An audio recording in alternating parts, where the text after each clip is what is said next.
नमस्कार दोस्तों, पिछले भाग की रामायण में हम पहुँचे थे केवट के यहाँ तक और उसके बाद गंगा पार करके महाराज राम पहुँच जाते हैं वन के लिए।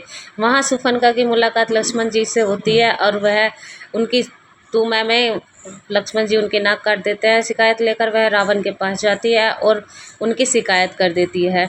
रावण एक प्लान बनाता है और माता सीता को फंसाने का प्रयास करता है एक सोने का हिरण बन के। मारीच जैसे ही सोने का हिरण बन के माता सीता के सामने आता है तो वह मंत्रमुग्ध हो करके उसे पाने की इच्छा करती हैं। राम जी उनके पीछे जाते हैं और उसका वध करने का प्रयास करते हैं।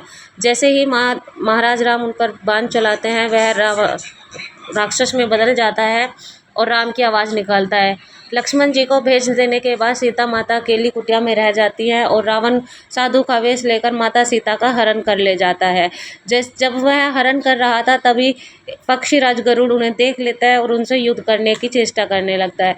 जब राम वापस आते हैं तो गरुड़ महाराज राम जी को बताते हैं कि आपकी सीता माता को रावण हर के ले गया है। जब राम जी सीता माता को ढूंढ रहे थे तभी उनकी मुलाकात माता सबरी से होती है, जो उनकी राह में फूल बिछाए रखती है। उसके पश्चात राम जी की मुलाकात होती है हनुमान जी से, जो कि वेश बदल कर आए थे राम जी की परीक्षा लेने।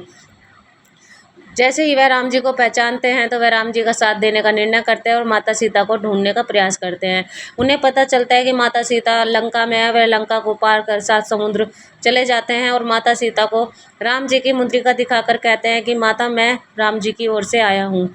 तभी वह पकड़े जाते हैं और उनकी पूंछ में आग लगा दी जाती है। तो हनुमान जी उठकर पूरी लंका में आग लगा देते हैं, लंका का पूरा दहन कर देते हैं और इसी दहन में सब कुछ जलकर खाक हो जाता है। परंतु रावण का घमंड फिर भी जस का तस रहता है।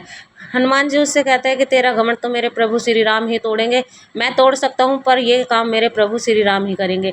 माता सीता की दी हुई मुद्रिका लेकर वह राम जी के पास आते हैं और सभी मिलकर राम जी के साथ मिलकर समुद्र पर सेतु बनाने का कार्य करते हैं। उसी बीच एक गिलहरी भी अपना योगदान देना आरंभ कर देती है। पुल बनने के पश्चात पूरी वानर सेना लंका में घुस जाती है और आक्रमण करती है। सुग्रीव जी तभी वह देखते हैं कि विभीषण जी राम जी के शिविर में आए हुए हैं और सभी मिलकर वहां पर रामेश्वर जी की पूजा करते हैं, जो कि शिवलिंग राम जी ने बनाया था। तभी अंगद को दूत बनाकर लंका में भेजा जाता है और अंगद सभी का घमंड चूर चूर कर वापस आ जाते हैं।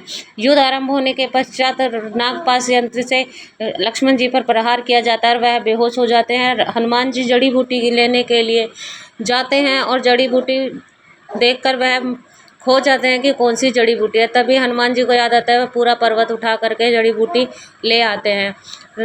लक्ष्मण जी को जड़ी बूटी देने के पश्चात लक्ष्मण जी स्वस्थ हो जाते हैं और राम जी और लक्ष्मण जी मिलकर रावण को मार देते हैं।